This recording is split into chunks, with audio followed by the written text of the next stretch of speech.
चलिए भाई, good morning सभी लोग। शुरू किया जाए बेटा। दुर्भाग्यपूर्ण ढंग से भाई संविधान की क्लास नहीं हो पाई है, तो घबराने की जरूरत नहीं है, होती रहेगी। तो लगा ही है, लड़ते भिड़ते पढ़ाई होती है। भूगोल में बेटा कहाँ तक थे हम लोग, देखें, याद दिलाएं। मुझे लगता है हम लोग पवन पे बात कर रहे थे, है ना बेटा। तो पवन कितने भागों में बांटा था हम लोगों ने? तीन। एक को कहा अस्थाई, एक को कहा अस्थाई, और एक को क्या कहा बेटा? स्थानीय। तो अभी हम लोग कहाँ हैं? अभी हम लोग चर्चा कर रहे हैं अस्थायी पवनों में, है ना बेटा। तो अस्थायी पवनों में हम लोगों ने जो बात किया है वो sea breeze, land breeze, katabatic wind, anabatic wind और मानसून विंड, यही ना बेटा। यानी मानसून पे हमने बात किया है। तो मुझे लगता है हेडिंग होगी आपकी चक्रवात प्रति चक्रवात, यही ना बेटा। तो थोड़ा थोड़ा समझने का प्रयास करेंगे। टॉपिक बड़ा है तो जरूर मैनेज कर लेंगे, एक दो दिन में कंप्लीट हो जाएगा। तो पहले तो चक्रवात हिंदी का शब्द है। चक्र माने सीधा नहीं, चक्र माने गोलाकार, है ना। वात माने हवा। यानी जब पवन वृत्ताकार स्वरूप ग्रहण कर ले तो इस घटना को हम लोग चक्रवात कहते हैं। अब परेशानी ये है कि अभी हम लोग वायुदाब की पट्टी वगैरह पढ़े, तो वायुदाब की पट्टियां समानांतर बन रही थी अक्षांशों की। देखा होगा कि जो वायुदाब की पट्टियां बन रही थी वो पैरेलल बन रही थी ना बेटा। यानी जो लैटिट्यूड है उसके समानांतर बन रही थी। तो फिर गोल गोल पवन कहीं घूमती है बेटा, इसी को थोड़ा समझना है। किन्हीं कारणों से, वो कारण हम आपको बताएंगे, चर्चा करेंगे। किन्हीं कारणों से जब वायुदाब की पट्टियां यानी एयर प्रेशर बेल्ट गोल गोल बनने लगे, वृत्त छल्ले जैसा वृत्ताकार स्वरूप ग्रहण करने लगे, तो जाहिर सी बात है कहीं लो होगा कहीं हाई होगा, बोले बेटा। और बस वही नियम मैंने कहा ना, इसका अपवाद कहीं नहीं है कि हमेशा हाई से लो की ओर पवन चलेंगे। तो एक लाइन बेटा जरा लिखो तो आगे बढ़ा जाए। लिखे, वायुदाब की पट्टियां, वायुदाब की पट्टियां जब वृत्ताकार स्वरूप ग्रहण कर लें, कब कर लेंगी बेटा हम आपको बताएंगे। वायुदाब की पट्टियां जब क्या बेटा? वृत्ताकार स्वरूप ग्रहण कर लें, यानी गोल गोल बनने लगे, तो चक्रवात अथवा प्रति चक्रवात का जन्म होता है। जब वायुदाब की पट्टियां वृत्ताकार स्वरूप ग्रहण कर लें तो क्या बेटा?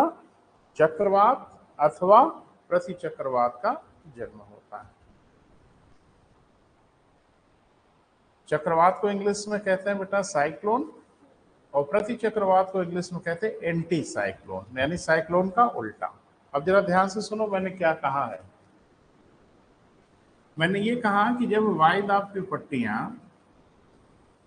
कैसे बेटा गोल गोल बन जाए तो चक्रवात भी आता है और प्रति चक्रवात भी आता है। तो थोड़ा ये देखेंगे कि कब चक्रवात आता है और कब प्रति चक्रवात आता है, ये ध्यान में रखना है। जब केंद्र में लो प्रेशर बेल्ट बने, यानी अंदर की ओर क्या बने बेटा? लो प्रेशर बेल्ट बने, और बाहर की ओर क्या बने? हाई प्रेशर बेल्ट बने। बहुत सिंपल है, दिमाग में रखना है कि जब केंद्र में लो प्रेशर बेल्ट बने और बाहर की ओर हाई प्रेशर बेल्ट बने, एक तो ये कंडीशन हो सकती है, और एक ये भी तो कंडीशन हो सकती है कि केंद्र में ही बन जाए क्या, और बाहर की ओर क्या बन जाए? Low pressure belt. और कुछ हो सकता है? सोच के बताइए।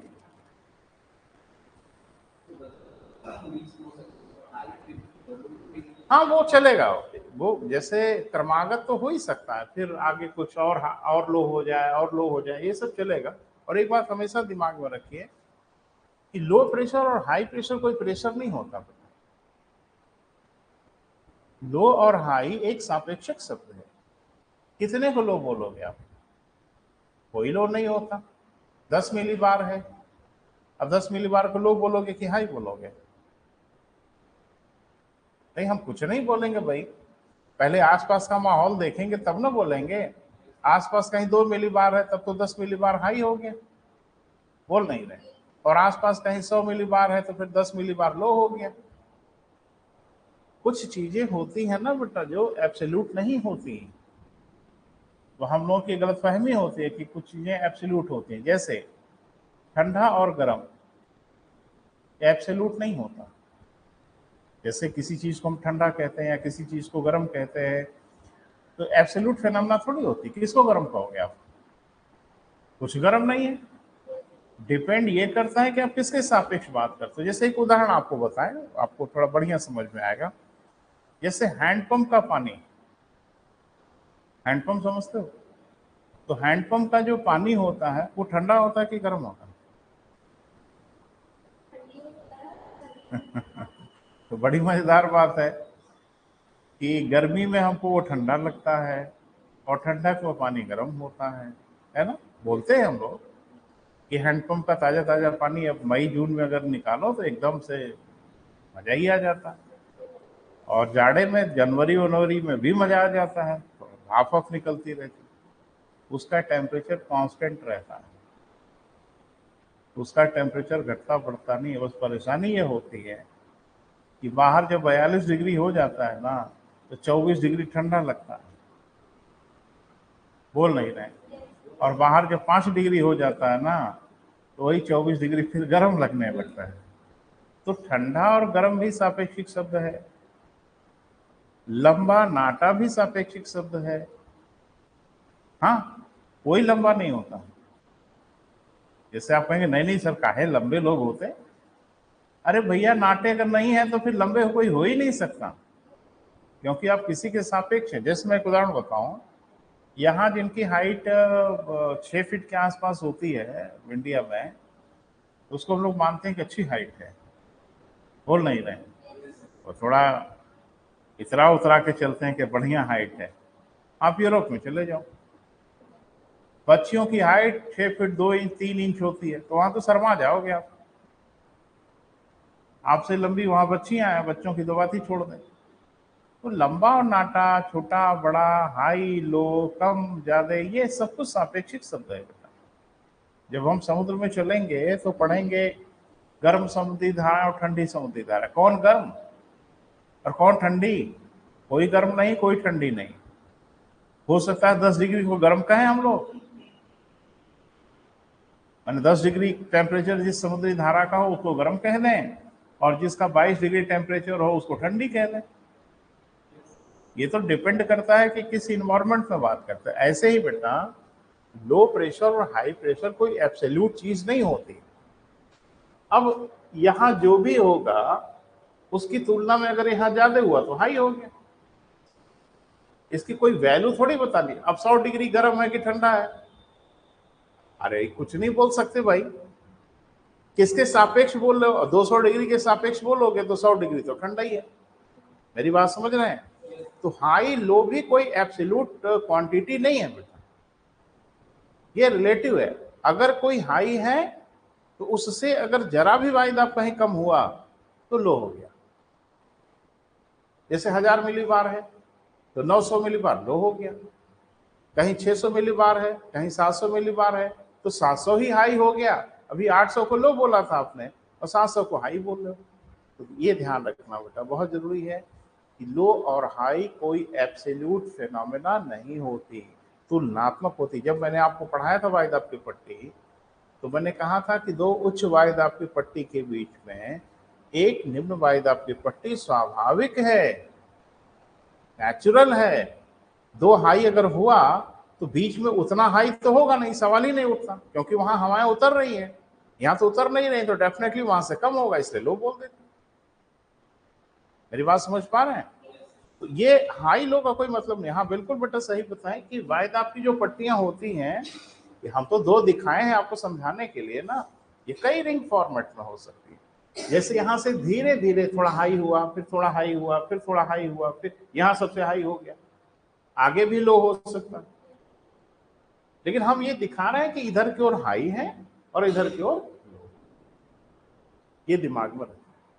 और इसका उलट इधर, अब हो सकता है कि एक वायदाब की पट्टी इसके ठीक आगे हो, जरा इसको समझिए। हो सकता है यही एक वायदाब की पट्टी हो, ये लो है, इससे अगर जैसे मान लीजिए कि यहां पे हम कहें कि 50 मिलीबार, तो यहां पे हो गया मान लो 100 मिलीबार, तो इसकी तुलना में तो हाई हो गया ना। और फिर यहां से मान लीजिए यहां पे हो गया 200 मिलीबार, अब इसकी तुलना में तो लो हो गया, लेकिन इसकी तुलना में तो हाई है ना, बोल नहीं रहे। तो आप देख रहे हो मोटा मोटा बाहर की तरफ वायदा बढ़ता जा रहा है। तो ये हम दो उदाहरण खाली दिए हैं बेटा, सही हो सकता है, बिल्कुल सही समझे। अब ध्यान से सुनना है बेटा, जो काम की चीज है। जब केंद्र में क्या हो बेटा, कुछ भी हो, लो होगा, हाई होगा, और तीसरा तो कुछ होता नहीं। अगर ये कंडीशन होगी, यानी केंद्र में निम्न वायुदाब, लो प्रेशर बेल्ट, और बाहर की ओर जो छल्ले बने वो हाई प्रेशर बेल्ट के बने, तो आएगा साइक्लोन। क्या आएगा बेटा, चक्रवात। क्लियर। और जब केंद्र में हाई प्रेशर हो जाए, बाहर की ओर लो प्रेशर हो जाए, तो क्या होगा बेटा, एंटी साइक्लोन। यानी हिंदी में क्या कहेंगे बेटा, प्रति चक्रवात। ये क्लियर हो गया। पहचान बहुत आसान है। जब केंद्र में लो प्रेशर हो, बाहर की ओर हाई प्रेशर हो, तो साइक्लोन आएगा, एकदम लिखा पढ़ी में। जब केंद्र में हाई प्रेशर हो, बाहर की ओर लो प्रेशर हो, तो प्रति चक्रवात आएगा। अभी जो हमारे यहाँ विपर जो है, एक चक्रवात आया था ना बेटा, तो चक्रवात था। बताना थोड़ा ही है कि केंद्र में लो प्रेशर बेल्ट बना होगा, बाहर हाई प्रेशर बना होगा, तभी ये बवाल हुआ होगा। और अक्सर आप टीवी वगैरह पे चेतावनियां सुनते हैं ना, तो मछुआरे वगैरह को चेतावनी दी जाती है, जो फिशर्स हैं, फिशरमैन है, उनको चेतावनी दी जाती है कि भैया जी समुद्र में मत जाइए। वो पूछते हैं काहे ना जाएं, तो बताते हैं कि समुद्र में लो प्रेशर बेल्ट बन रहा है। न्यूज जरा ध्यान से सुनिएगा। समाचार आता है कि बंगाल की खाड़ी में निम्न वायुदाब का क्षेत्र बन रहा है। मछुआरों को सलाह दी जाती है कि सागर में ना जाएं, है ना बेटा। लो प्रेशर बेल्ट जब बनना शुरू हो जाता है, तो ये गारंटी नहीं है कि चक्रवात आ जाए, लेकिन चक्रवात को न्योता भेज दिया गया है, इनविटेशन भेज दिया गया है। वो खाली वाली होंगे तो चले ही आएंगे, है ना। तो अगर लो प्रेशर बेल्ट बनना शुरू हुआ सेंटर में, तो साइक्लोन आएगा। और low pressure high pressure belt अगर सेंटर बनना शुरू हुआ, तो प्रति चक्रवात आएगा। ये तो क्लियर हुआ। जरा लिख लो, डायग्राम के साथ बेटा दिखाइएगा, है ना। लिखें, यदि केंद्र में निम्न वायुदाब का क्षेत्र, निम्न वायुदाब का क्षेत्र मतलब लो प्रेशर बेल्ट, यदि केंद्र में निम्न वायुदाब का क्षेत्र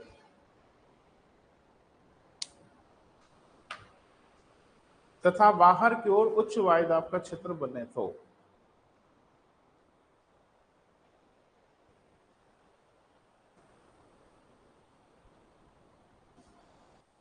बाहर की ओर क्या बेटा, उच्च वायुदाब का क्षेत्र बने, तो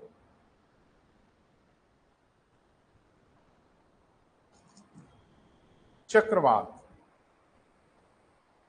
इंग्लिश जरूर लिखिए, साइक्लोन की उत्पत्ति होती है।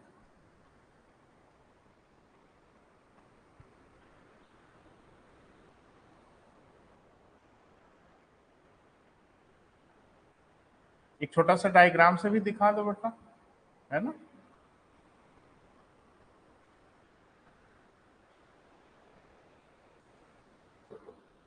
ये वाली कंडीशन दिखाइए। यानी केंद्र में क्या होगा बेटा, लो प्रेशर, और बाहर की ओर क्या होगा, हाई प्रेशर। धीरे धीरे बेटा समझते हैं, घबराइए नहीं, अभी बड़ी गहराई में जाना है। तो अभी पानी में पैर वैर आपका रखवा रहे हैं कि जरा सा देखो पानी ठंडा है कि गर्म है, अभी तो एकदम इसके डीप में जाके पढ़ना है बेटा। तो पहले बेसिक्स हम लोग जाने कि चक्रवात में लो प्रेशर, बाहर हाई प्रेशर। आगे लिखो बेटा नीचे, यदि केंद्र में उच्च वायु दाब का क्षेत्र,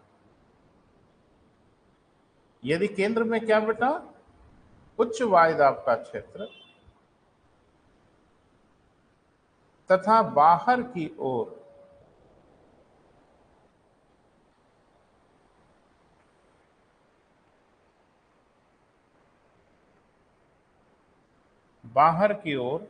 क्या बेटा, खुद से लिखो, निम्न वायु दाब का क्षेत्र यानी लो प्रेशर बेल्ट बने तो प्रति चक्रवात का जन्म होता है।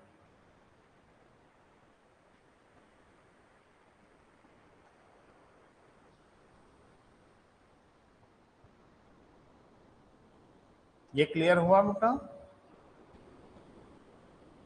पहले से मालूम था है? पहले से नहीं मालूम था, चलो बहुत बढ़िया है, अब तो नहीं भूलेंगे ना बेटा। अच्छा, अब थोड़ा सा कुछ बातों में बेटा फिर एडवांस चला जाए, थोड़ा सा समझने की कोशिश हो।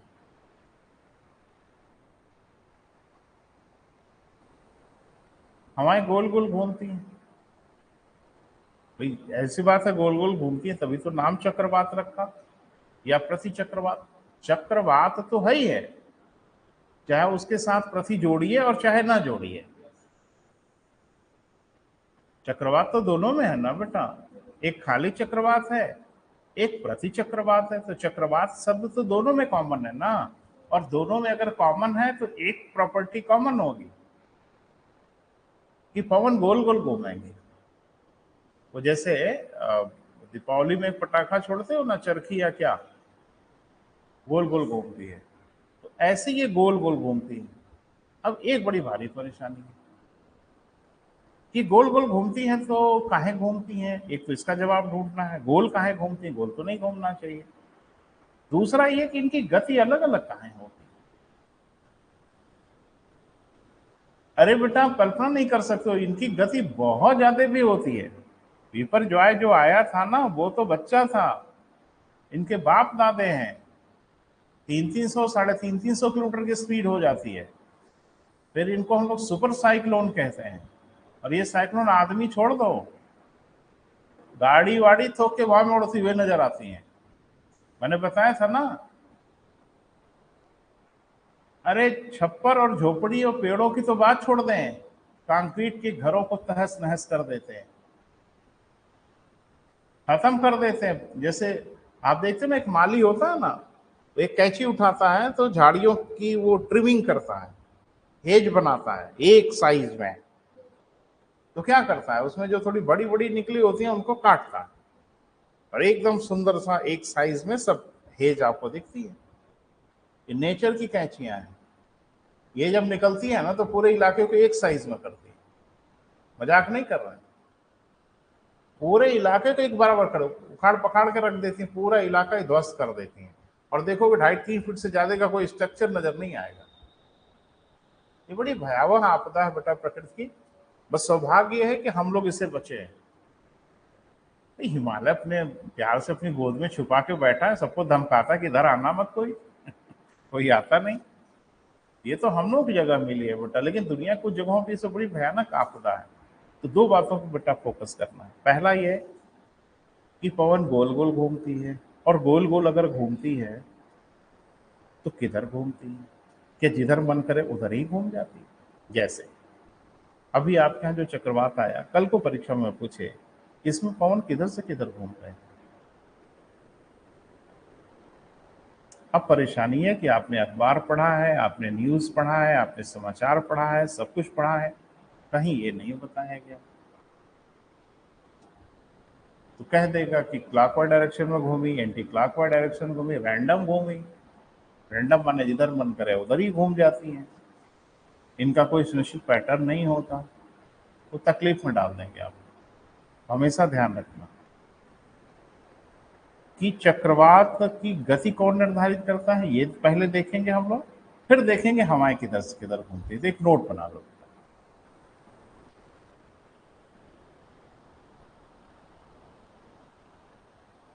तो इसको एक कई पॉइंट बनाना पड़ेगा। तो नोट में नंबर 1 पे आइए, है ना बेटा। और लिखने के पहले सुन लीजिए फिर लिखिए। पवन पढ़ने के पहले आपने ये पढ़ा था कि पवन के वेग को कौन निर्धारित करता है?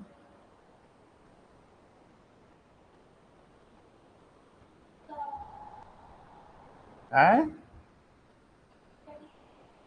नहीं बेटा, टेम्परेचर कहाँ आ गया इसमें? प्रेशर ग्रेडियंट, ठीक है।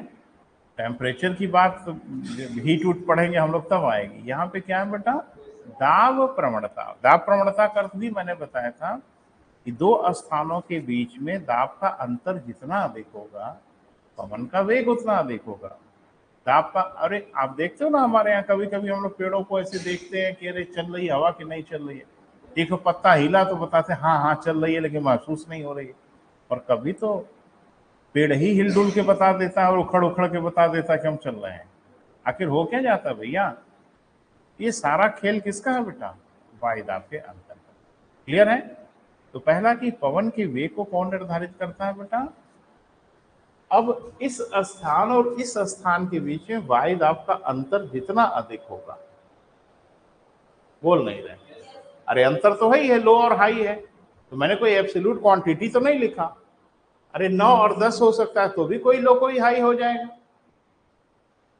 10 और 1000 लिख सकते हैं तो भी कोई लो कोई हाई हो गया। तो लो हाई तो होना ही है, लेकिन हमने कोई क्वांटिटी डिजिट तो नहीं फीड की है ना बेटा। अब ये डिपेंड करता है कि उन दोनों के बीच में दाब का अंतर कितना है। इसमें लो और हाई के बीच में यह अंतर जितना कम होगा, पवन का वेग उतना ही कम होगा। और ये अंतर जितना अधिक होगा, पवन का वेग उतना ही अधिक होगा। बोल नहीं रहे हो बेटा? पता नहीं मेरी बात, ये कोई बड़ा कॉम्प्लिकेटेड थ्योरी नहीं है, बहुत सिंपल सी बात है। मैंने आपको क्या बोला था, आप भूल रहे हैं। मैंने ये कहा था कि पूरी ज्योग्राफी में एक अपवाद नहीं है, सिंगल एक्सेप्शन नहीं है कि पवन हाई से लो की ओर ना चले। पवन को हाई से लो की ओर चलना ही होगा। You don't have any other option. पानी को ऊंचाई से ढाल की ओर बहना ही होगा। ताप अधिक से कम की ओर जाएगा ही जाएगा। गर्म चीज ही जलाती है, ठंडी चीज थोड़ी जलाती है। क्योंकि गर्म चीज से टेम्परेचर ठंडी की ओर भागता है। किस गति से भागता है? डिफरेंस कितना है? जैसे आपके पीसीस में क्वेश्चन पूछा गया कि फ्रिज में नॉर्मल वाटर और गर्म पानी एक साथ रख दें तो पहले ठंडा कौन होगा? तो अब स्वाभाविक सी बात है, दिमाग तो यही कह रहा है कि भाई जो गर्म पानी है उसको ठंडा होने में टाइम लगेगा, नॉर्मल वाटर है वो थोड़ा जल्दी ठंडा होगा। लेकिन आपको पता है उष्मा कैसे चलती है? उष्मा भी ताप प्रवण, जो आपने अभी शब्द प्रयोग किया वो ताप प्रवणता कहते हैं, टेम्परेचर ग्रेडियंट। दो वस्तुओं के बीच में ताप का अंतर जितना अधिक होगा, उष्मा उतनी ही तेजी से चलेगी। आजकल गर्मियों में ना बच्चे लोग बाइक वाइक से जब चलते हैं ना तो वो टीवी का एड वेड देखते हैं। आजकल बड़े अच्छे अच्छे विज्ञापन आते हैं ना, वो कोल्ड ड्रिंक का। एक जने झरने में कूद गए, एक जने हेलीकॉप्टर से कूद गए, यही सब तो विज्ञापन आता है। तो बच्चे भी कोल्ड ड्रिंक पी के वही सब महसूस करते हैं। कर कुछ नहीं पाएंगे लेकिन फीलिंग कर लेते हैं। तो जाते हैं जो कोल्ड ड्रिंक की दुकान पे तो कहते हैं ठंडा वाला निकालिएगा। तो वो एक बॉटल देता है और कंफर्म कराता है कि भैया आप कंफर्म करो कि ठीक है कि नहीं। तो बच्चे लोग हाथ से पकड़ते हैं बॉटल को, छू के देखते हैं, कहते ना ना ना ठंडा नहीं, दूसरा लाओ। फिर हाथ से छू के देखते हैं। मुझे लगता है हाथ से छूते ही नहीं पता चल जाता, एक आध 2 सेकंड पकड़े रहते हैं हाथ में, फिर बताते हैं कि ठंडा नहीं है ना। जब रोटी बनाने लगे तवा खूब गर्म हो जाए तो कहिए भैया जरा छू के बताओ गर्म है, 1 सेकंड में काम हो जाएगा, विद इन सेकंड। अगर गलती से भी टच हो गया तो एहसास हो जाएगा कि गलती आपसे हो गई। उष्मा भयानक गति से आगे बढ़ती है। क्यों? क्योंकि वहां टेम्परेचर डिफरेंस बहुत अधिक है। उस बॉटल के टेम्परेचर और आपकी बॉडी के टेम्परेचर के बीच में डिफरेंस तो है, उतना नहीं है, इसलिए उष्मा का हस्तांतरण उतनी तेजी से नहीं होता। क्लियर है बेटा? इसी चीज को दिमाग में हमेशा रखो, कोई परेशानी नहीं होगी। तो हमेशा पवन चलेंगे हाई प्रेशर से। देख लो, चक्रवात में पवन का वेग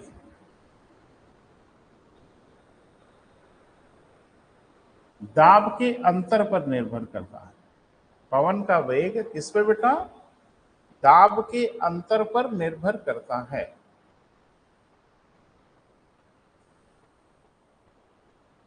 ठीक है,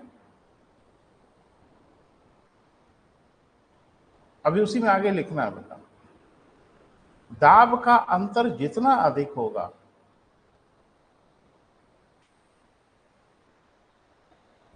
चक्रवात में पवन का वेग उतना ही अधिक होगा।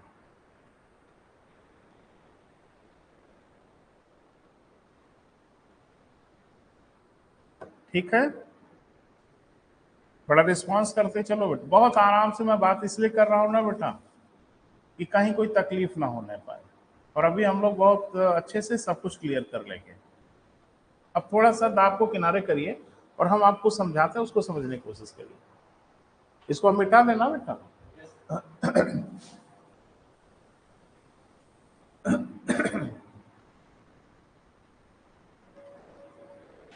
दाब को थोड़ा किनारे करो, थोड़ा सा उसको भूल जाइए थोड़ी देर के लिए।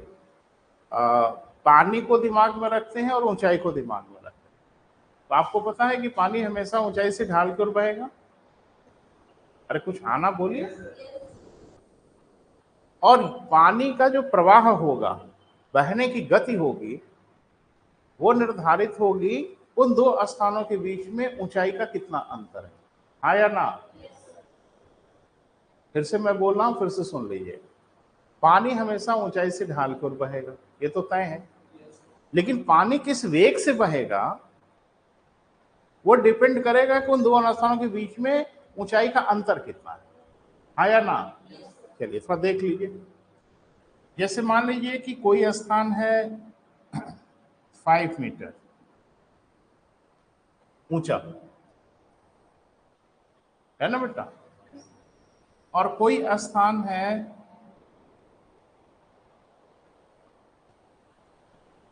50 मीटर ऊंचा। बोल नहीं रहे हो? समझ में आ रहा है? अब तो तय है कि इधर से पानी इधर की ओर बहेगा। बोल नहीं रहे हो? अब स्लोप जरा देख लो। स्लोप जो बन रहा है वो ये बन रहा है, ढाल जो बन रहा है वो ये बन रहा है। तो अब पानी इस ढाल को फॉलो करते हुए चलेगा। क्लियर है? और इसी में थोड़ा सा अगर हम ये देख लें कि 5 मीटर है, बोले बेटा, और 10 मीटर है, तो पानी तो फिर बहेगा ही। लेकिन आप देखो ढाल का डिफरेंस, एलिवेशन का डिफरेंस दिख रहा है। अब यहां ढाल कम है, यहां भी पानी ऊंचाई से ढाल कर बहेगा,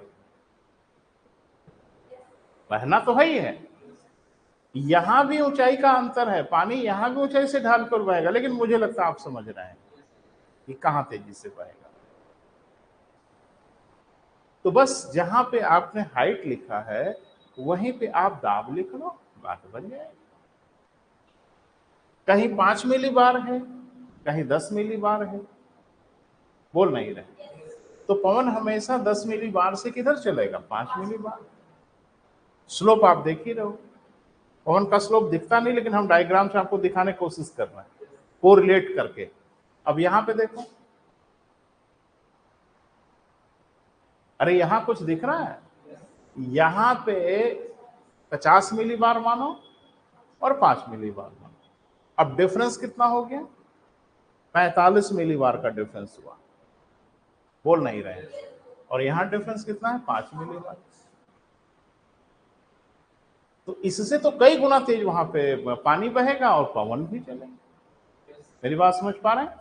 तो दो स्थानों के बीच में वायु दाब का अंतर जितना अधिक होगा, पवन का वेग उतना ही अधिक होगा।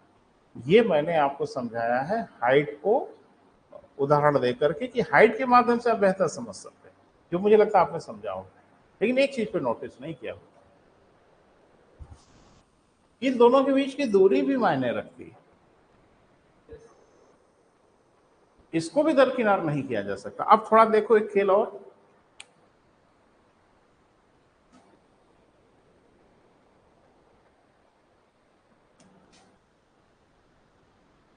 हाइट से ही आपको समझाने की कोशिश कर रहे हैं बेटा। 5 मीटर,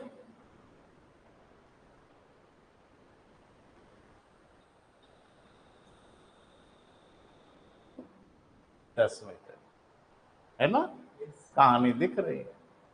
और मुझे लगता है कि ये एलिवेशन जरा देखो, एकदम स्ट्रेट है, इससे कहीं ज्यादा एलिवेशन है तब, जबकि यहां अंतर 5 ही मिलीबार है। बोल नहीं रहे हो? यहां अंतर 5 ही मिलीबार है, जबकि यहां अंतर 45 मिलीबार है। दाब का अंतर यहां ज्यादा है, लेकिन पवन तेज यहां चलेगा। पता नहीं मेरी बात समझ पा रहे हो? तो वायु दाब का अंतर एक फैक्टर तो है ही है, कि वायु दाब का अंतर अगर होगा तो पवन उच्च दाब से निम्न दाब की ओर चलेंगे। लेकिन ये भी डिपेंड करता है कि वायु दाब की पट्टियां कितनी पास पास हैं। बोल नहीं रहे हो? अगर वायु दाब की पट्टियां पास पास होंगी तो दाब का अंतर भले ही कम होगा थोड़ा, पवन भयानक चलेंगे। अब इसको ऊंचाई समझ लो, ये 5 मीटर है, ये 10 मीटर है। अब खुद ही देख लो, यहाँ ऊंचाई का अंतर 5 ही मीटर का है, लेकिन पानी कहाँ तेज बहेगा? अरे ये तो एकदम सीधा दिख रहा है। यहां से दिल्ली के बीच में 2 किलोमीटर की ऊंचाई का अंतर है, पता ही नहीं चलेगा कि अंतर है कि नहीं है, क्योंकि दूरी इतनी ज्यादा है ना बेटा, कि 2 किलोमीटर की ऊंचाई का डिफरेंस पता ही नहीं चलेगा। वहीं अगर हम कहें कि 2 किलोमीटर की ऊंचाई का अंतर 50 मीटर की दूरी पर है, तो आपको वो स्लोप बहुत तीखा दिखेगा। पता नहीं मेरी बात समझ पा रहे हो? वायु दाब का अंतर एक फैक्टर है, दूसरा फैक्टर है कि वायु दाब की पट्टियां कितना पास पास हैं, कितना नजदीक नजदीक हैं। तो वायु दाब का अंतर कम भी होगा, और वायु दाब की पट्टियां अगर पास पास होंगी तो कहर बरपा देंगी।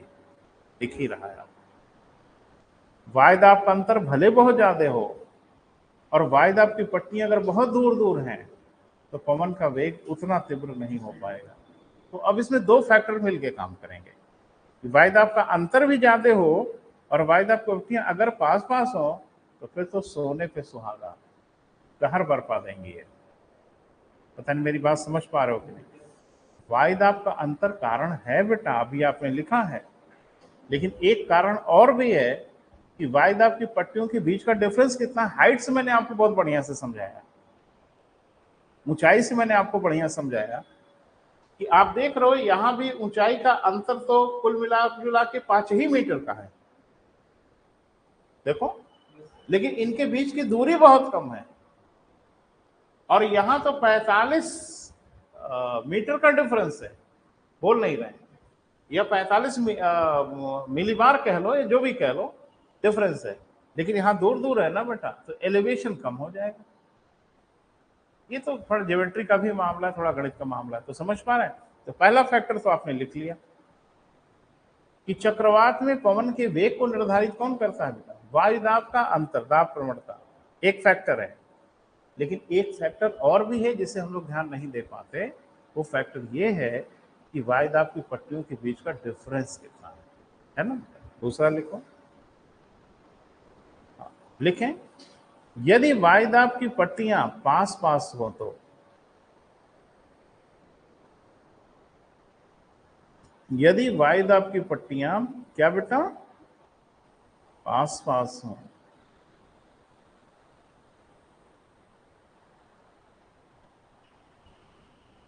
तो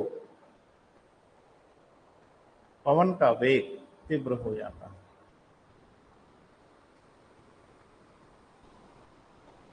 पवन का वेग तेज हो जाता है, तीव्र हो जाता है। ठीक है बेटा, पैरा चेंज कर लो। वहीं वायुदाब की पट्टियां यदि दूर दूर हो तो, वहीं यदि वायुदाब की पट्टियां क्या बेटा दूर दूर हो तो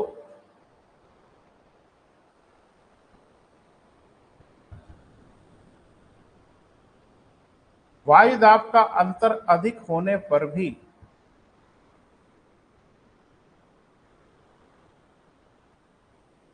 वायुदाब का अंतर क्या बेटा अधिक होने पर भी पवन का वेग कम होगा।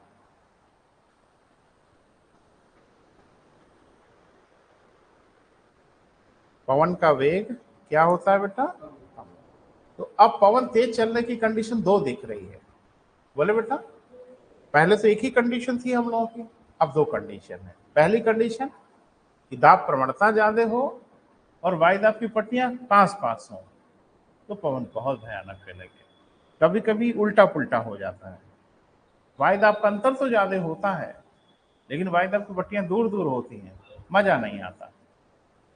कभी कभी वायुदाब का अंतर कम रहता है, वायुदाब की पट्टियां करीब रहती हैं, तेज तो चलते हैं लेकिन उतना आनंद नहीं आता जहां दोनों एक साथ हो जाए, अंतर भी 45 का हो जाए और ये वाली दूरी बचे बीच में, तो सोचो क्या होगा। भयानक स्पीड से, भयानक गति से पवन चलेंगे। तो चक्रवातों में जो पवन की गति इतनी तेज हो जाती है उसके पीछे वायुदाब का अंतर तो जिम्मेदार है ही है बेटा।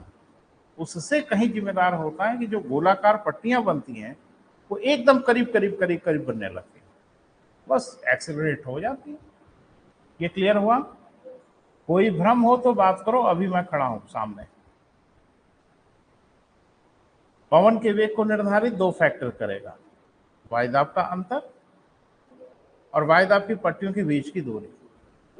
दिमाग में रहेगा ना, भूलना नहीं।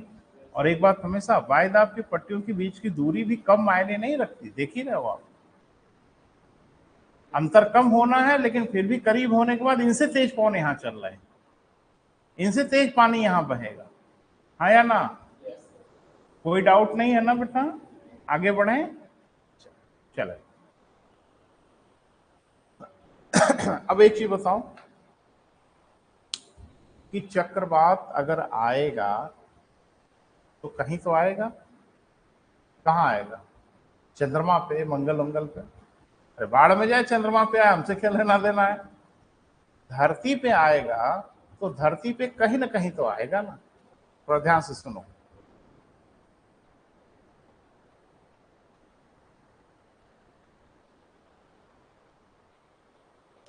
जैसे हम लोग पूरी धरती को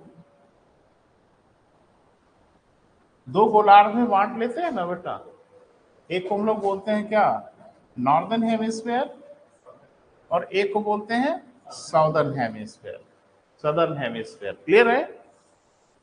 बड़ी मजेदार बात है कि विषुवत रेखा पे चक्रवात नहीं आते, आते ही नहीं। अरे पढ़ा है आपने बेटा, यहां धरातल में वन का संचार नहीं होता, वर्टिकल मूवमेंट देखने को मिलता है। अरे शांत पट्टी पढ़ाया है भैया, तो काहे के लिए पढ़ाया है? पीछे वाला डिलीट करते जाओगे बेटा तो मुसीबत हो जाएगी, क्योंकि जरूरत पड़ेगी। तो डेफिनेटली चक्रवात या तो यहां आएगा नॉर्दर्न हेमिस्फीयर में या साउदर्न हेमिस्फीयर में, और कहां आएगा बोल नहीं रहे। तो अब इससे डिपेंड करता है कि उसमें पवन की दिशा कैसे होगी। जैसे मैंने कहा ना, कभी कभी बड़े मजाकिया प्रश्न पूछे जाते हैं, विपर ज्वार में पवन किधर से किधर घूम रहे थे। अब बच्चा हैरत में ये पड़ जाता है कि हम, बताइए, बड़े नालायक हैं हम, पढ़े तो ये ध्यान दिए ही नहीं किधर, ये कहीं दिया ही नहीं तो आप ध्यान क्या दोगे? किसी न्यूज में, किसी समाचार में ये बात बताई ही नहीं गई तो आप ध्यान कैसे दोगे? ये तो कॉन्सेप्ट है, ये तो अवधारणा है, बच्चे याद करते हैं। और मैंने आपको बोला था ना कि किसी कीमत पे याद मत करिएगा, याद वहीं किया जाता है बेटा जहां कोई विकल्प ना मिले। ये कॉन्सेप्ट है, ये एक समझ है, इसको याद क्यों करेंगे हम लोग? और इसे कूड़ा कचड़ा याद करेंगे तो फिर तो दिमाग में कूड़ा भर जाएगा। जो याद करने की चीज है उन्हीं को याद करिए, फालतू चीज याद करने की नहीं, ये समझने की चीज है, तो थोड़ा समझते हैं। तो पहले बता दो चक्रवात किधर ले आए, ठीक है, फरमाइशी कार्यक्रम है तो फिर उसी हिसाब से बात करते हैं। उत्तरी गोलार्ध में, हाँ सही रहेगा, थोड़ा सा ठीक भी लगता है। तो चलो उत्तरी गोलार्ध में चक्रवात आएगा, तो चक्रवात आएगा तो कंडीशन अभी लिखा आपने क्या बेटा, लो प्रेशर, वेरी गुड। इधर होगा क्या, लो प्रेशर बेल्ट, और बाहर की ओर हाई प्रेशर। इसको थोड़ा बड़ा कर दो, हाँ, हाई प्रेशर। पवन किधर से किधर चलते हैं, हाई प्रेशर से लो प्रेशर क्यों चलते हैं। एक बात और ध्यान रखना, पूरे भूगोल में इसका भी अपवाद नहीं, गलती से भूल के मत समझना, कहीं पूरी ज्योग्राफी में एक एक्सेप्शन नहीं है कि कोई पवन इस नियम का उल्लंघन कर दे। उसे हमेशा हाई से लो की ओर चलना होगा। कभी दिमाग में कंफ्यूजन हो तो हमेशा ध्यान रखना कि पानी हमेशा ऊंचाई से ढाल की ओर ही बहेगा, इसका अपवाद पूरे यूनिवर्स में नहीं हो सकता, है ना। नीचे से ऊपर पानी खुद ब खुद नहीं जाएगा, ऊपर से नीचे खुद ब खुद चलाएगा, ग्रेविटी लेके चली आएगी, लेकिन नीचे से ऊपर पानी कैसे जा सकता है। इसीलिए पवन कभी लो से हाई की ओर नहीं जा सकता, खुद ब खुद नहीं जाएगा। बोल नहीं रहे, हाँ लो से हाई की ओर जा सकता है। ड्रामा हम लोग करते हैं, ये बाई दाग की वजह से चल रहा है। अरे नहीं, डिवाइस का प्रयोग कर रहे हैं हम लोग। हेलीकॉप्टर उड़ता है, वो भी लो हाई बनाता रहता है, वो लो हाई प्रेशर के कॉन्सेप्ट पे उड़ता है। प्लेन अलग कॉन्सेप्ट पे उड़ता है, हेलीकॉप्टर अलग कॉन्सेप्ट पे उड़ता है। हेलीकॉप्टर देखा है उड़ते हुए नजदीक से, कोई नेता होता कि रैली वैली में, नहीं देखा, देखना चाहिए ना, कभी नेता होता हेलीकॉप्टर से है तो थोड़ा जाके देखना चाहिए भाई। भाई हम लोग हेलीकॉप्टर में बैठ तो नहीं सकते, देख तो सकते हैं ना। तो आप देखोगे वो जादू भरा ब्लेड होता है, जैसे ये फैन है ना, तो जैसे फैन की सफाई करते समय कुछ बच्चे हैं वो ब्लेड उल्टा लगा देते हैं, है ना, हवा नहीं देगा, फिर वो इधर की ओर हवा नहीं फेंकेगा, फिर उल्टा, फिर समझ जाते हैं कुछ गड़बड़ हो गया तो खोल के फिर ब्लेड सही कर देते हैं। हवा इस तरफ आ रही है, इसके पीछे इसके ब्लेड का कर्व रिस्पॉन्सिबल। ये सीलिंग फैन आपका है, हवा दे रहा है ना, इसमें ब्लेड में कर्व होता है, वो आपको भले पता ना चले बट देयर इज कर्व, एक उसमें एंगल दिया जाता है, वो हवा देता है। हेलीकॉप्टर का जो पंखा होता है इतना जादू भरा होता है, इसके कर्व को जब चाहे जिधर घुमा दे। बोल नहीं रहे हो, इतनी भयानक स्पीड में अगर वो घूम भी रहा है ना, बस पायलट के पास वो सिस्टम है, डिवाइस है कि जो चाहे जिधर घुमा दे उसका ब्लेड। तो कभी हेलीकॉप्टर देखिएगा, चुनाव उनाव की बेला आ रही है तो मौका मिलेगा तो देखिएगा, जब हेलीकॉप्टर उड़ने को होता है तो आप देखते हैं उसका ब्लेड बहुत जोर से घूमना शुरू होता है, धीरे धीरे धीरे धीरे धीरे धीरे फुल पीक पे आता है, भयानक स्पीड से घूमने लगता है ब्लेड। हेलीकॉप्टर उड़ता नहीं, वो कई घंटा इसे घुमाते रहे, उड़ेगा नहीं। लेकिन आप नोटिस करिएगा, तो आप निगाह साधे रहिएगा ब्लेड पर खाली, आप देखोगे उसका ब्लेड धीरे धीरे टिल्ट होगा, और फिर नीचे तो लगता है जैसे आंधी ही आ गई, धूल धक्कड़ ये सब इतनी तेजी से उड़ना शुरू होगा, क्योंकि वो सारी हवा अब ऊपर से खींच के नीचे फेंक रहा है, और नीचे बना रहा है हाई प्रेशर, ऊपर हो रहा है लो, और सारी चीजें उठा दी जाती हैं ऊपर की ओर। हेलीकॉप्टर भी उठ जाता है, निकल जाता है, प्लेन ऐसे नहीं उड़ता। प्लेन को उड़ने का कॉन्सेप्ट अलग है, साइंस वाइंस पढ़ेंगे तो हम लोग देखेंगे। क्लियर है बेटा, हमेशा ध्यान रखना कि आप आर्टिफिशियली हाई लो क्रिएट कर सकते हो, लेकिन स्वाभाविक रूप से पवन का प्रवाह हमेशा हाई से लो की ओर होगा, इसमें कहीं कोई अपवाद नहीं हो सकता। फैन हम लोग चलाते हैं, ये हवा हाई लो का पालन करके चल रही है ना, आर्टिफिशियली हम लोग 3-5 कर रहे हैं, मजबूर कर रहे हैं। क्या नीचे से ऊपर पानी नहीं चढ़ाते, है नहीं चढ़ाते, सबमर्सिबल चलाते हैं, टुल्लू पंप चलाते हैं, चढ़ा ही देते हैं, ग्रेविटी को ठेंगा दिखा देते हैं, रोक सको तो रोको, जा रहा है पानी ऊपर चला ही जाता है। तो हम अपने टैंक में पानी चढ़ाते हैं खाली, टैंक से पानी उतारते थोड़ी है, पानी अब ग्रेविटी काम कर लेती है। तो बेटा ये हमेशा ध्यान रखना कि इसका अपवाद पूरी ज्योग्राफी में कहीं नहीं है, होता तो हम जरूर बताते। पवन जब चलेगा तब हाई से लो की ओर चलेगा। तो दिखी ना बेटा किधर हाई है किधर लो है, बोल नहीं दे रहा, चला लो। अरे चलाना है, अब क्या करना है, अब तो कोई परेशानी है ही नहीं है। तो इधर हाई है और इधर से चल गया किधर, लो की ओर। इधर हाई है और इधर से चलेगा लो की ओर, लाइक दिस।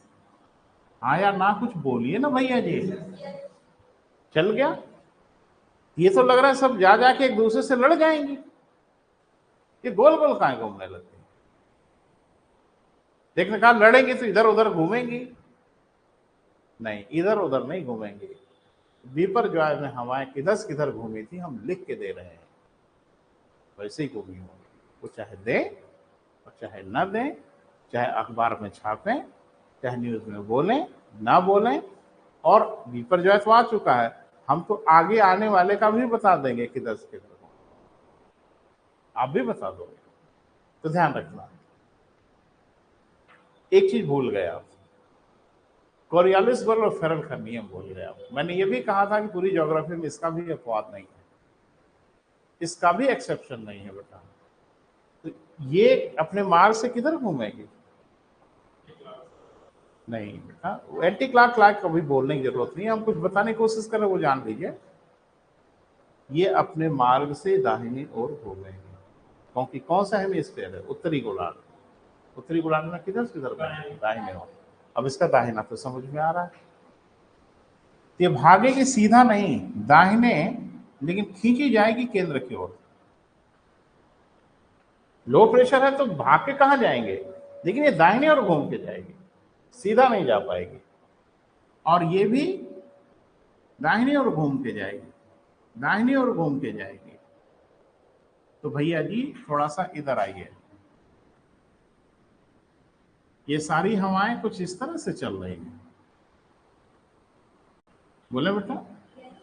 देखो अब ये गोल गोल तो घूमेंगे क्योंकि सीधी नहीं जा रहे हैं। और इसको जरा घड़ी से मिलाइए,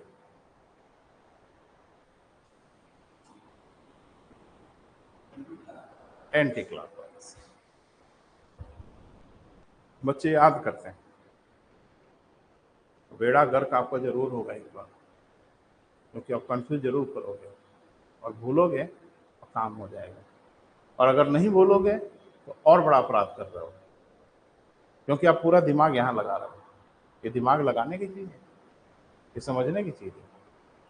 अरे हम तो परीक्षा में जाएंगे दिमाग में ही नहीं रहेगा, पूछोगे वहीं बताएंगे और ताल ठोक के बताएंगे सब। यहाँ तो जानते हो क्या करते हैं, वो विकल्प चुन लेते हैं तो जल्दी जल्दी आके घर देखते हैं कि सही चुने थे ना, एंटी क्लॉक ही था कि क्लॉक था, पहले घर पे कंफर्म कर लें कि कहीं गलती तो नहीं हुई।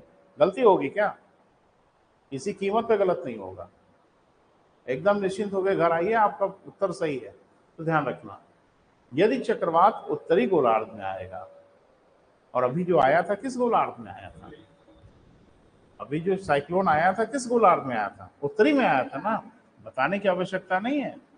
हवाएं एंटी क्लॉकवाइज डायरेक्शन में घूमी थी, घड़ी की सुइयों के विपरीत दिशा में घूमी थी, बोले बेटा।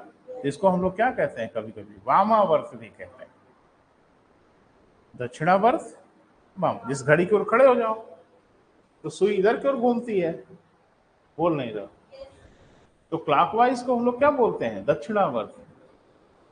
और एंटी क्लॉक को क्या बोलते हैं, वामा, बायां हाथ है ना, वामावर्त बोलते हैं। तो परीक्षा में किसी तरीके से आपको तंग कर सकते हैं, बस आप सावधान रहिएगा। शब्दों में उलझाएंगे, भाव में उलझाएंगे, कॉन्सेप्ट में उलझाएंगे, हम कहीं नहीं उलझेंगे। आप पढ़ के गए हो क्लॉकवाइज एंटी क्लॉकवाइज, घड़ी की सुइयों की दिशा में, घड़ी की सुइयों की विपरीत दिशा, विकल्प में दे ही नहीं रहे। विकल्प में दक्षिणावर्त, वामावर्त, ढिमाकावर्त, और बच्चा घबरा रहा है। तो हर चीज से जागरूक होइए बेटा, कहाँ क्या काम आए, सारे हथियार लेके चलना है, जहां जिसकी जरूरत पड़ेगी वही दागेंगे। ये क्लियर हुआ बेटा, कोई डाउट। साइक्लोन अगर उत्तरी गोलार्ध में आया, कहीं आए, भारत में ही नहीं, कहीं आए, अमेरिका में आ जाए, कहीं आ जाए, हमारे हर हाल में घड़ी की सुइयों के विपरीत दिशा में चक्कर लगाए। क्लियर है? और दक्षिणी गोलार्ध में आए तो सुई की दिशा में। डायग्राम बना के समझा दोगे? डायग्राम से अगर समझा पाए तो फिर मिशन कामयाब है। जवाब तो सही है आपका, जवाब तो बिल्कुल दुरुस्त है। ऐसा क्यों होगा? हम डायग्राम से समझा पाए। वो बाईं ओर घूमेगी, आप पहले सीधे दिखाइएगा, फिर उसको बाएं घुमा दीजिएगा, फिर आप देखिएगा तो वो क्लॉकवाइज डायरेक्शन बन जाएगा। लिख ले। हाँ लिखें, यदि चक्रवात उत्तरी गोलार्ध में आए तो, हाँ कहीं लिखो बेटा, दिमाग में रहना है, कॉपी में थोड़ी रहना। यदि चक्रवात कहाँ आए बेटा? उत्तरी गोलार्ध में आए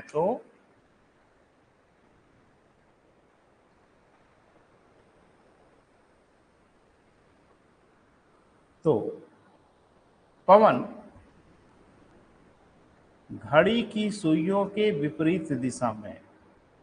तो पवन किधर बेटा?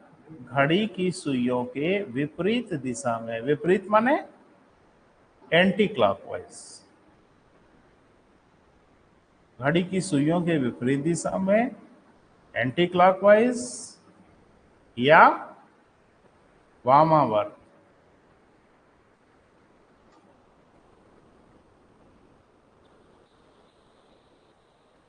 दिशा में चक्कर लगा। क्लियर है बेटा? वामावर्त दिशा में चक्कर लगाते हैं। एकदम बेटा एक एक कदम आगे बढ़ रहे हैं, चिंता करने की जरूरत नहीं, बस आप मजबूत रहिएगा। हम उनकी औकात बताएंगे अगर वो चक्रवात पूछे तो। अब डर के मारे ना पूछें, घबरा जाएं, पूछेंगे तो बता देंगे तो बात ही अलग है। पॉइंट नंबर 2, यदि चक्रवात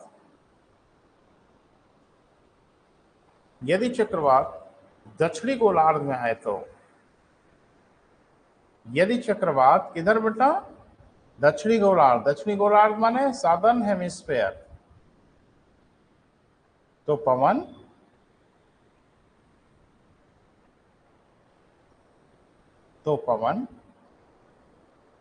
घड़ी की सुइयों की दिशा में।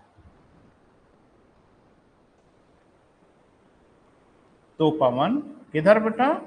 घड़ी की सुइयों की दिशा में, क्लॉकवाइज डायरेक्शन में,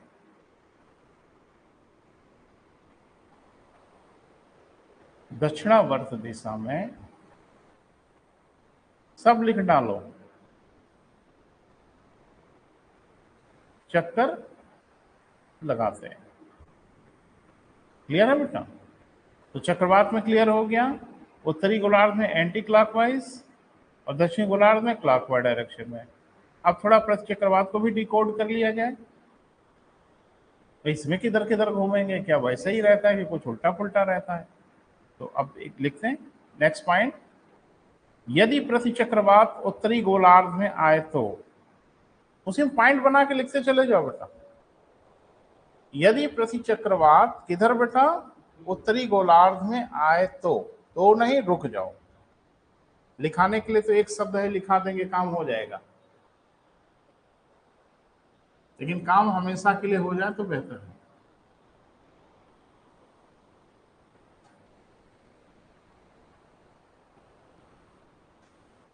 और खुद ही बेटा महसूस करिए, खुद ही बताइए किधर होगा, दिखेगा।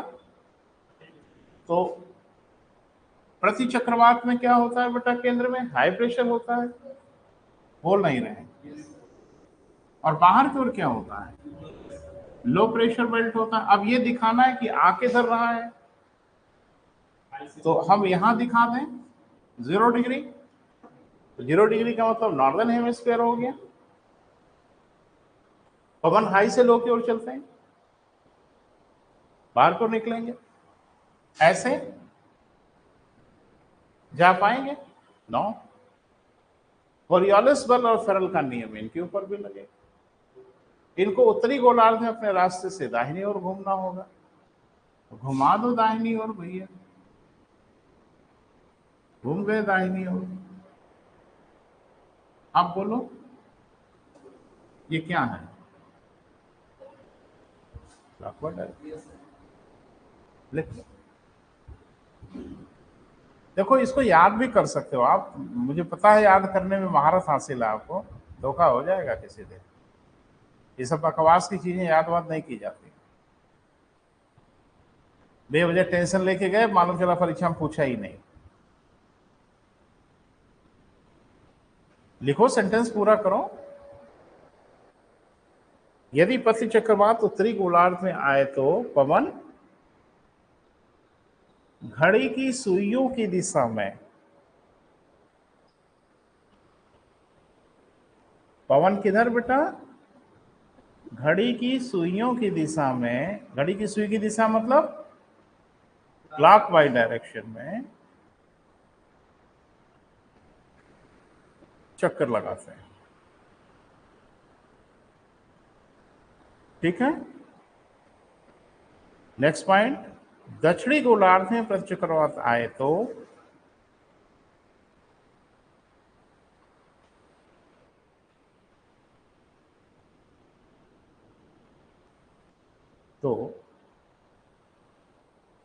पता ही है क्या लिखना है। एंटी क्लॉकवाइज हो जाएगा, लेकिन डायग्राम से भी दिखा सकते हो। मैंने देखो घर पे क्या करना बेटा, सुनो, मेरा काम आपको पढ़ाना है बेटा, ठीक है, लेकिन आपकी सबसे अच्छी बात यह है कि अगर डायग्राम से आप चीजों को क्रिएट करना सीख लोगे तो टेंशन नहीं आएगा फिर कभी। समुद्री पवन असली समीर हम याद रखेंगे, कैटाबेटिक एनाबेटिक विंड हमको याद रखने की आवश्यकता है, यही सब याद करेंगे, पागल हो जाएंगे एक दिन। ना ना, एकदम मस्त होकर जाइए। अगर पूछा तो 2 सेकंड में वहीं निपटा देंगे, और नहीं पूछा तो ऐसे ही कहां याद करके गए। अच्छा एक चीज बताओ, मान लो आप याद करके गए हो और नहीं परीक्षा में पूछा, कितना टेंशन लेके गए थे आप? रास्ते भर बाइक चलाते समय, कार चलाते समय याद करते करते जा रहे हैं, और नहीं पूछा तो कितनी गुस्सा लगती है कि बताइए, सब मेहनत। याद करने की आवश्यकता ही नहीं है बेटा, आप एकदम मस्त होके जाइए। पूछेंगे तो वहीं उनकी औकात बताएंगे, नहीं पूछेंगे तो ऐसे ही कहाँ याद करके आए हैं। तो कोई टेंशन नहीं होना चाहिए, है ना बेटा। देखो ज्योग्राफी में या किसी विषय में जहां कॉन्सेप्ट हो वहां कॉन्सेप्ट को पकड़िए, बाकी तो हर जगह लिखा हुआ है ऐसे घूम जाती है वैसे घूम जाती है, बच्चे याद करते हैं। अच्छा इसमें गड़बड़ी क्या है कि चक्रवात एंटी क्लॉकवाइज उत्तरी गोलार्ध में, प्रति चक्रवात क्लॉकवाइज उत्तरी गोलार्ध, दक्षिणी गोलार्ध में चक्रवात एंटी क्लॉकवाइज, साइक्लोन क्लॉकवाइज। तो दोनों, एक क्लॉक एक एंटी क्लॉक, एक क्लॉक एक एंटी क्लॉक। उसी में कभी कभी कुछ ऐसा कंफ्यूज करते हैं कि दूसरे का दूसरा बता के चले आते हैं, और सोचते हैं कि मेरा पक्का सही है, आपका पक्का गलत हो। कभी कभी कुछ लोग परीक्षा देने के बाद अपने कॉपी चेक करते हैं, और अपने चेक करके बहुत कुछ चेक कर लेते हैं। अरे भैया, आप ही को चेक करना है तो आप गलत किए थे उत्तर। अगर आपने 140 क्वेश्चन अटेम्प्ट किया है तो आपने गलत किया होगा, अपने हिसाब से तो सही किया होगा, अपने ही चेक कर लो। 140 हो गई मेरिट आपकी, तो समझ में आएगा जब रिजल्ट आएगा। और मैंने बताया ना बेटा, ध्यान से सुनना, आईएएस का रिजल्ट, सिविल सर्विसेज का रिजल्ट डेंजरस नहीं है, खतरनाक नहीं है। पीसीएस का रिजल्ट बहुत ही खतरनाक है, कब कौन शहीद हो जाए कोई भरोसा नहीं। सुन रहे हैं आप? ये कोई मतलब नहीं कि आप क्वालिफाई किए हो तो फिर अगली बार भी करोगे, नीड नॉट नेसेसरी। कब एरिना के बाहर हो जाएंगे आपका पता ही नहीं चलेगा। इसलिए पीसीएस प्रीलिम्स बहुत ही खतरनाक हो चुका है, मेंस उतना खतरनाक नहीं है बेटा। यहाँ तो एक एक क्वेश्चन पे वारे न्यारे हो जा रहे हैं। अच्छा होता क्या है जरा मैं बता रहा हूँ। कहा जाता है बेटा कि आपकी पढ़ाई तो सबसे जरूरी है, फिर आपका भाग्य भी जरूरी है। एक बच्चे ने कहा ना, मैं भाग्य योग्य नहीं मानता, मान जाओगे, समय मनवा देगा आपको। तो हायर कंपटीशन में आपकी पढ़ाई सबसे पहले जरूरी है, उसके बाद भाग्य जरूरी है। पढ़ाई नहीं किया, खाली भाग्य के भरोसे गए तो नहीं होगा, खाली पढ़ाई के भरोसे गए तो भी नहीं होगा, दोनों साथ में होना चाहिए। मैं बता रहा हूं बेटा, जैसे बच्चा जो पढ़ के किया, मान लो 104 क्वेश्चन किया, तो उसकी मेहनत, उसकी पढ़ाई के बलबूते पे उसने 104 क्वेश्चन सही कर लिए। अब 5 क्वेश्चन उसने भी अटेम्प्ट किया और 5 क्वेश्चन किसी और ने अटेम्प्ट किया। थोड़ा अनुभव, थोड़ा तुक्का, थोड़ा सा इसके आधार कंफर्म नहीं था। अब 5 में आपका 3 सही हो गया, इनका 1 सही हुआ, तो 104 तक तो पढ़ाई चली दोनों लोगों की। अब वो जो 5 क्वेश्चन अटेम्प्ट आपने किया, 5 आपने किया, आपका उसमें से बाई द वे 4 गलत हो गया और इनका उसमें से 2 गलत हुआ, मार ले गए बाजी। ये पढ़ाई काम की इस बार नहीं, इस बार भाग्य काउंट कर गया। इसीलिए कहते हैं हायर कंपटीशन अब बड़ा रिस्की हो गया बेटा, बहुत खतरनाक हो गया। एक एक क्वेश्चन पे वारे न्यारे हो जाते, डेसिमल 5 मार्क्स पे न जाने क्या क्या कहानी हो जा रही है। इसलिए सतर्क रहना, और एक ये मत समझना कि एक क्वेश्चन से क्या होगा, एक ही क्वेश्चन से सब हो जाएगा, आप बाहर हो जाएं, क्योंकि रिजल्ट इतने ज्यादा नहीं आते। तो भाई आप अगर देखो तो मुझे लगता है 5000 बच्चों का रिजल्ट होगा। अभी जो रिजल्ट आया है ये बेटा एक बता रहा है मोटा मोटा 5000 से ज्यादा नहीं होगा, क्योंकि अगर 200 वैकेंसी है तो 20 गुना, मैंने एक अनुमान बता रहे, 15-20 गुना क्वालिफाई कराते।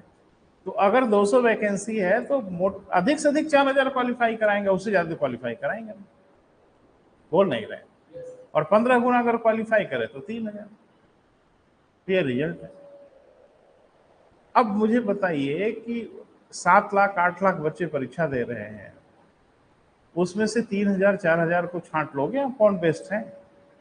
अरे उसमें कम से कम 20,000 बेस्ट है, कोई किसी से जरा भी कम नहीं है, लेकिन होगा तो 3,000 का ना, तो वही सब चलेगा। किसी का 2 ठो गलत हो गया, किसी का 2 ठो बाय द वे सही हो गया, सब चीजें काउंट करती हैं। तो मैं ये नहीं कह रहा हूं बेटा कि फिर हिम्मत हार जाइए ना, आप परिश्रम करिए, भाग्य आपका साथ जरूर देगा। और मैंने देखा है कि जो कर्म करते हैं भाग्य भी उनका साथ देता है, जरूर वक्त आपका जरूर आएगा, होगा जरूर। लेकिन ये है बेटा कि थोड़ा रिस्की तो हो गया है, और सिविल सर्विसेज में मैंने देखा कि उतना रिस्की नहीं हो गया। सिविल सर्विसेज का रिजल्ट आ जाता है, अगर आप एक तैयारी एक लेवल पे है तो आपका रिजल्ट लगभग आ ही जाता है। यहाँ तो साहब कुछ भी कहना मुश्किल है, कुछ भी कहना मुश्किल है। टॉपर्स का प्रीलिम्स में पता नहीं चलता, जो टॉपर्स रहे हैं, जिन्होंने पोजीशन होल्ड किया पिछले साल फाइनल रिजल्ट में, उनका कभी कभी अता पता नहीं चलता प्रीलिम्स में, सोच लो। तो मैं डरा नहीं रहा हूं बेटा, मैं ये कह रहा हूं कि हार्डली अपना एफर्ट करो, ईमानदारी से अपना प्रयास करो, बाकी छोड़ो ऊपर वाले के हाथ में, जो होगा सो होगा, है ना, घबराने की जरूरत नहीं। पर ये क्लियर हो गया बेटा। अब हेडिंग बना लें फिर से, चक्रवात।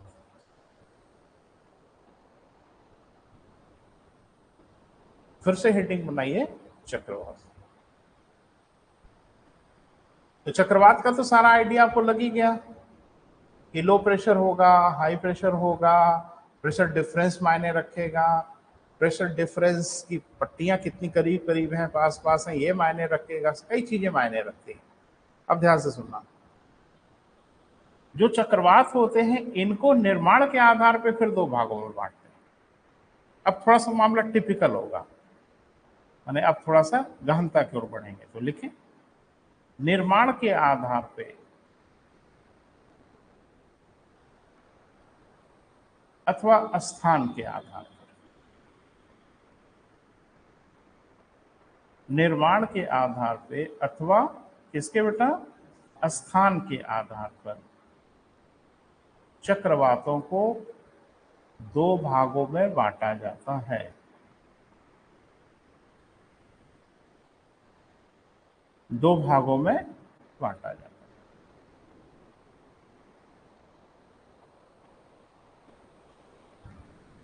क्लियर है बेटा? यानी चक्रवात कहाँ आते हैं, कहाँ उत्पन्न होते हैं, इसके आधार पे पूरे साइक्लोन जितने दुनिया में आते होंगे उनको 2 ही भागों में बांटा जाता है, तीसरा भाग उनका नहीं होता। 1-2 करके बता दे, 2 भागों में बांटा जाता है, लिख लिया? तो नंबर 1, अभी हम डायग्राम से समझाते हैं बेटा आपको, पहले लिखिए।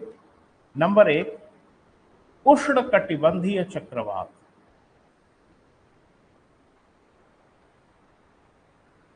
उष्णकटिबंधीय चक्रवात।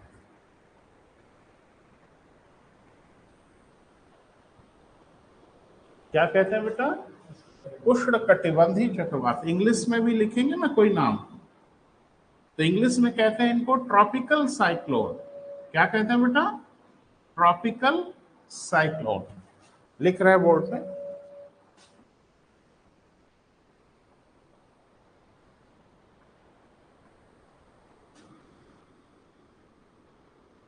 तो पहला तो ये है बेटा, जिसको हम लोग क्या बोलते हैं? उष्णकटिबंधीय चक्रवात। ये वाला कौन सा था? दो ही होते हैं, ये वाला नहीं होगा तो दूसरा वाला होगा, या यही वाला होगा तो बात ही खत्म हो जाए। दूसरे वाले को लिखो शीतोष्णकटिबंधीय चक्रवात।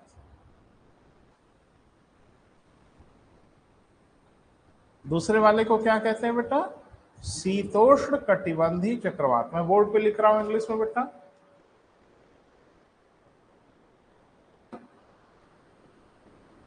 Temperate cyclone. दूसरे वाले को क्या कहते हैं बेटा? Temperate cyclone. तो पूरे जो धरती पे साइक्लोन आते हैं वो दो नाम से जाने जाते हैं, है ना? या तो उन साइक्लोन को हम बोलेंगे ट्रॉपिकल साइक्लोन, या उन्हें बोलेंगे टेम्परेट साइक्लोन। तीसरा नहीं होता कोई। क्लियर है बेटा? तो पहले तो थोड़ा हंसी मजाक हो जाए, अभी वाला कौन सा था? देखो 50-50% सही गलत की संभावना है, अगर आपको नहीं आता है तो भी। पहला वाला कंफर्म हो कि रिस्क लिया है? कैसे कंफर्म हो गया भाई? हैं?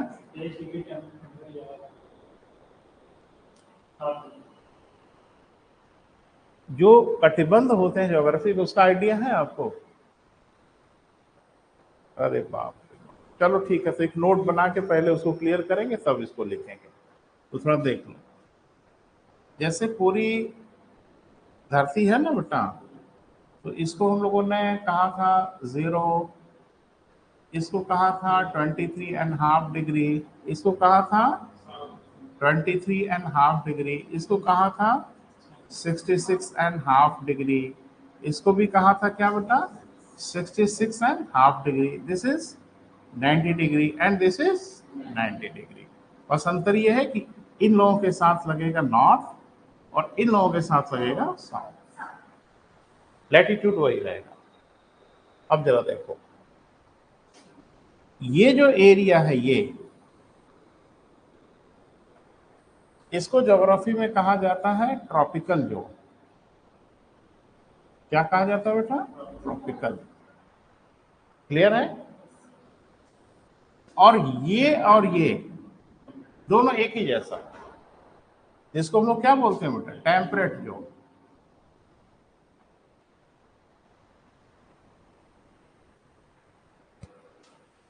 अब बच गया ये और ये पोलर जोन, ध्रुवीय क्षेत्र कहते हैं। पोलर, पोलर माने ध्रुवीय क्षेत्र कहते हैं। तो पूरा ताप के आधार पे मोटा मोटा इसको 3 भागों में बांटते हैं। ट्रॉपिकल, जहां ज्यादा गर्मी होती है। टेम्परेट, जहां दोनों ऋतुएं देखने को मिलती हैं, शीतकाल और ग्रीष्मकाल भी। पोलर, जहां सिर्फ एक ऋतु देखने को मिलती है, यहां सिर्फ गर्मी, यहां सिर्फ ठंडा, दोनों के बीच में, दोनों का आनंद लो। हम लोग बीच वाले तो हैं, टेम्परेट जोन में आनंद ले रहे हैं दोनों का। अभी देखो एक आनंद आ रहा है, 2-4 महीने में दूसरा आनंद आएगा। तो ये है बेटा, लेकिन ध्यान रखना ये मोटा मोटा डिमार्केशन है, माइन्यूट डिमार्केशन भी है। जैसे एक को कहते हैं सब ट्रॉपिकल जोन, सब पोलर जोन। अरे भैया जी, ऐसा थोड़े है कि यही कहे सर लाइन जरा दिखाइए, तो कहाँ है? दिखा दिए, और एक पैर इधर और एक पैर इधर करके खड़े हो गए। कहाँ खड़े हैं? एक पर उठा के कह रहे हैं पोलर में और फिर कह रहे हैं ट्रॉपिकल में, टेम्परेट में। ऐसा है क्या? कहीं लाइन दिख जाएगी आपको? कहीं कोई लाइन नहीं है। एक बाउंड्री नहीं है कि इसके इधर शीतोष्ण है और इसके इधर शीत है। बिल्कुल नहीं है बेटा, वो लाइन आप खोज नहीं पाओगे। और आप क्या, कोई नहीं खोज पाता। एक का प्रभाव धीरे धीरे कम होता है, दूसरे का प्रभाव धीरे धीरे शुरू होता है। तो बीच में एक संक्रमणशील क्षेत्र मिलता है, ट्रांजिशनल एरिया मिलता है, जिस एरिया में दोनों के बारे में स्पष्ट बता पाना मुश्किल होता है। बॉर्डर पे ही दिखेगा वो एरिया। तो जाहिर सी बात है इसके इसके बीच में होगा, इसको बोलेंगे सब पोलर जोन, उपध्रुवीय क्षेत्र या उपध्रुवीय कटिबंध। और जो इसके और इसके बीच में दिखेगा, इस इलाके में, यहां दोनों के लक्षण दिखेंगे। टेम्परेट वाला भी लक्षण दिखेगा और ट्रॉपिकल वाला भी लक्षण दिखेगा। तो उसको हम लोग क्या बोलेंगे? सब ट्रॉपिकल। लेकिन मोटा मोटा 3 भागों में, ट्रॉपिकल, टेम्परेट एंड पोलर। अब हमने जो कहा उधर आइए। एक चक्रवात वो जो इस इलाके में आते हैं, उनको क्या बोलेंगे बेटा? Tropical cyclone. एक चक्रवात जो इस इलाके में आते हैं, टेम्परेट साइक्लोन। और अच्छी न्यूज ये है कि इस इलाके में कोई चक्रवात नहीं आते,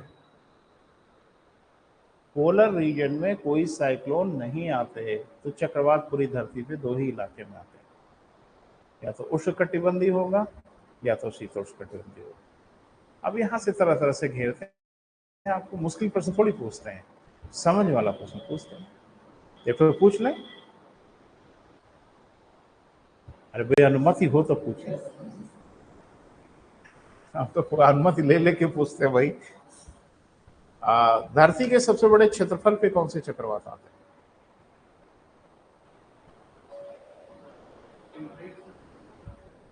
अब गड़बड़ मत करो, अपनी आंखों का प्रयोग करो, आंख से देखो, उसके बाद जवाब।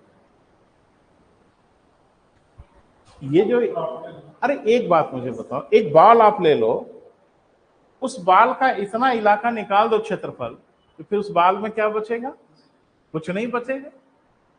वो क्रिकेट की बाल ले लो जहां सिलाई की जाती है, उसके थोड़ा ऊपर और थोड़ा नीचे काट के निकाल दो, उस बाल में बचेगा क्या? ये जो एरिया आपको दिख रही है, ये एरिया, ये चारों ओर है ना बेटा। तो धरती का सबसे बड़ा एरिया कौन बनाता है? ट्रॉपिकल जोन बनाता है, उसका एरिया सबसे अधिक होता है। और डेफिनेटली उस एरिया में जो चक्रवात आएंगे वो ट्रॉपिकल साइक्लोन कहलाएंगे। और ट्रॉपिकल साइक्लोन का एरिया बहुत बड़ा होता है, 2 कारणों से बड़ा होता है। एक तो ऐसे ही बड़ा है, और दूसरा कि वायुदाब की पट्टियां खिसकती हैं उत्तर की ओर और दक्षिण की ओर। तो 23.5 इंच की सीमा नहीं है।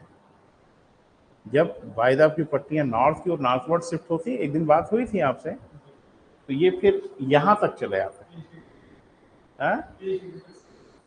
ये बेटा, अरे वो तो है ही है 23 डिग्री तक।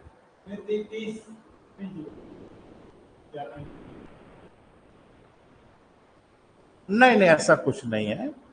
कौन सी जाती है? सब अलग अलग, सबका अक्षांश अलग अलग है ना बेटा। जैसे जो डोड ड्रम है, वो अगर वहां गई तो वहां वाली कहीं और चली गई, तो ऐसे है ना, ऐसे। तो अगर एक गया तो सब न चले जाएंगे, तो सारी वायुदाब की पट्टियां शिफ्ट होती हैं। तो जाहिर सी बात है कि अगर शिफ्ट हुई तो उष्णकटिबंध का एरिया अब ऊपर चला गया, चला गया ना, फिर उष्णकटिबंध का एरिया नीचे चला जाता है।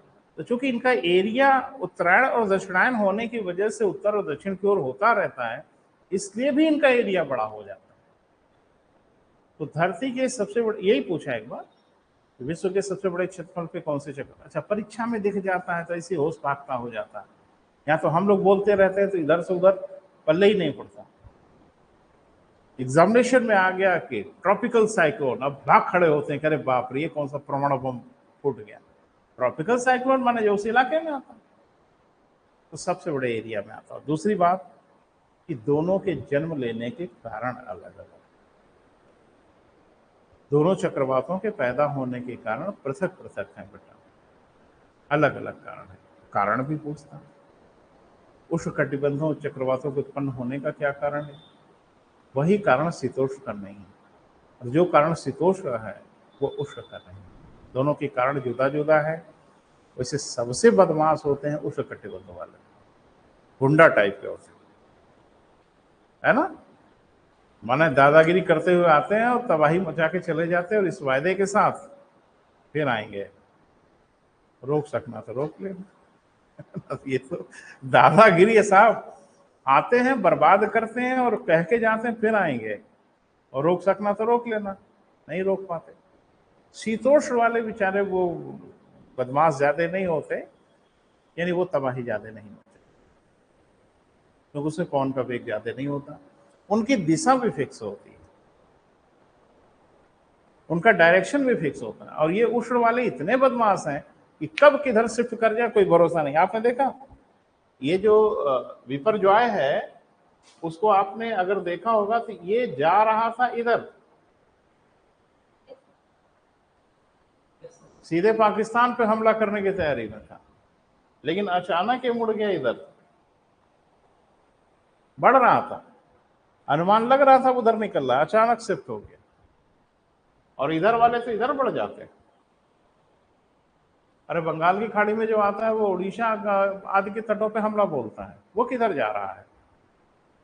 इसलिए कहते हैं उष्णकटिबंधी चक्रवात जो है ना भरोसेमंद नहीं होते, ये किधर चल पड़ेंगे इनका कोई भरोसा नहीं, नुकसान कस के करते हैं, क्षति कस के पहुंचाते हैं। दोनों का नाम लिख लिया बेटा। अब बारी बारी से सबकी चर्चा होनी है, तो पहली हेडिंग फिर से बना लें, अब कल बात करेंगे। पहली हेडिंग क्या है बेटा?